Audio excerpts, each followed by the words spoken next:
Good day, everyone.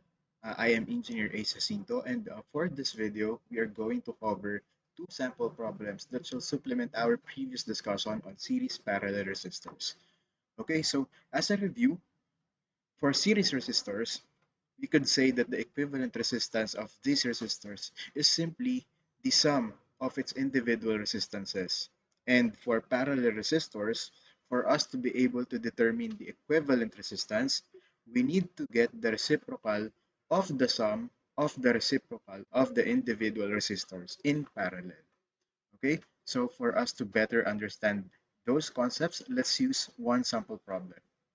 But before that, some important relationships that we need to remember is that for resistors in series connection, the current is always the same, and for resistors in parallel connection, the voltage remains the same. Okay, so let's apply these concepts to our first problem. For sample problem 1, we are asked to find the equivalent resistance across A and B. Okay, so given this circuit, the first thing that we're going to do is to simplify the resistors farthest from AB. That is resistor 6, resistor 7, and resistor 8. And as I recall, since these resistors are in series, we just need to get the sum of its individual resistance. That is 10 ohms plus 2 ohms plus 8 ohms, giving us the value of 20 ohms. Okay, so right now that we are able to simplify this portion of the network, we could instead use this to simplify further our circuit.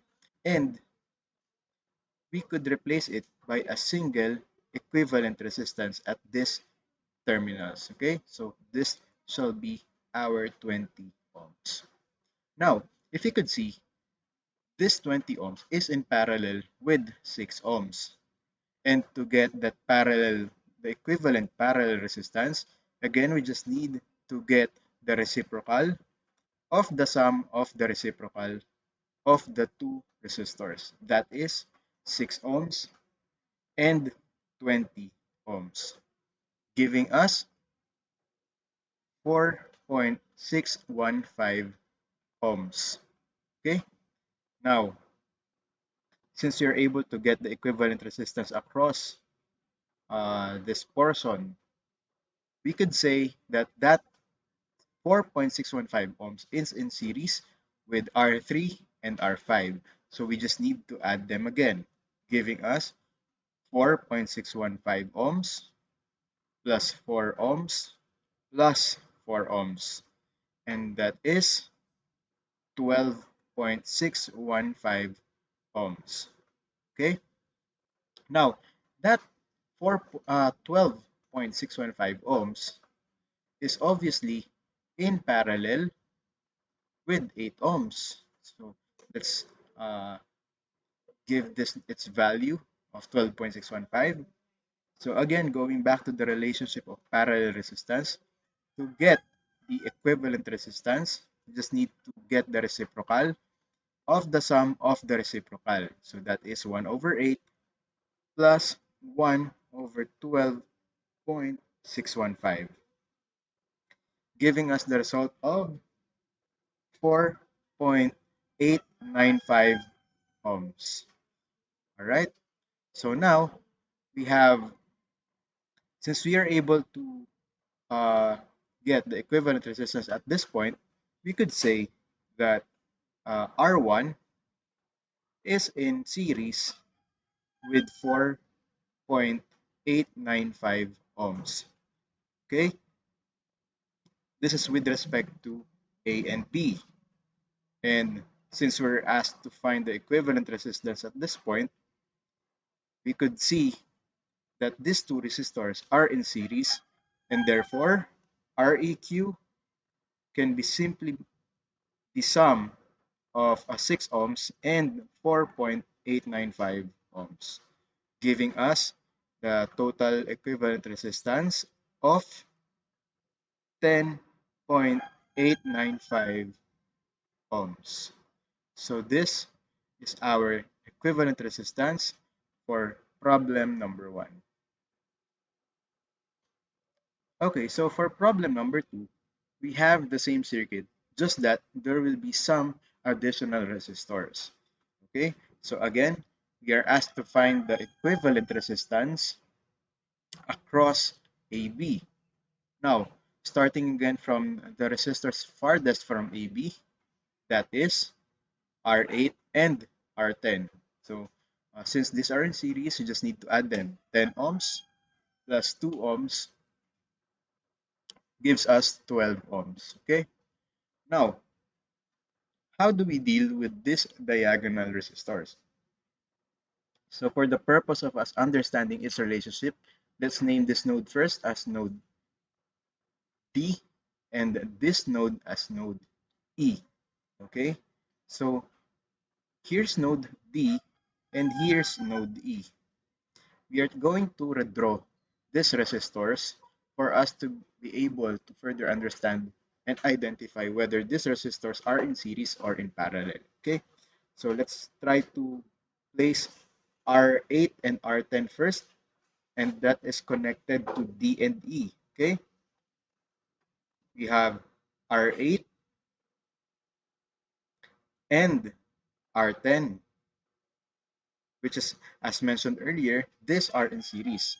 And looking at the circuit, R9 is also connected to D and E. So that shall give us R9. So again, since this is already 12 ohms, we could say that this 12 ohms is in parallel with R9. So to get the parallel resistance, that shall be 1 over 1 over 6, which is the value of our R9, plus 1 over 12. And that must result to 4 ohms. Okay? Now, the equivalent resistance at this point in the circuit is actually in series with R7. So that is 4 ohms plus 8 ohms, giving us 12 ohms equivalent resistance. Going on with our computations, we could say that this is in parallel with R6. Okay, so we need to compute for its parallel resistance. That is 1 over 1 over 6 plus 1 over 12. And that is 4 ohms still. Now, we have simplified the circuit up to this point. Okay, and we could see that that is in series rather with R5. Okay,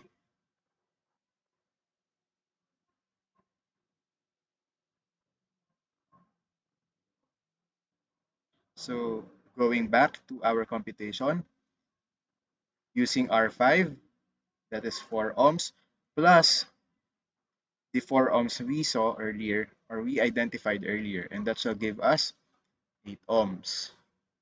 Again, using the same principle that we used to analyze this diagonal resistor, we could see that 8 ohms is in parallel with another 8 ohms. So that must be 1 over 1 over 8 plus 1 over 8. The first 8 here came from this one, and the second 8 here came from R4. Okay, so that shall give us 4 ohms. And that 4 ohms is in series with R3. Okay, so that is 4 ohms plus 4 ohms, giving us 8 ohms of resistance. Now, since we have simplified all these resistors already, that can be represented by a single resistor, 8 ohms. Okay, so this is where our 8 ohms shall be placed. And again, the parallel resistance is 1 over 1 over 8 plus 1 over 8, giving us 4 ohms.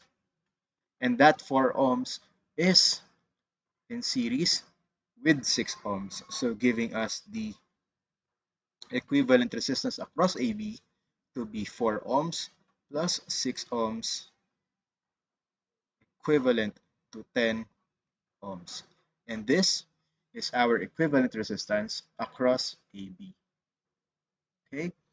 Now, if there should be questions regarding how to understand further the concepts of series and parallel resistors, please feel free to reach out to the details I have given you during the class. Okay. And that's it for the sample problem discussions. Thank you and have a good day.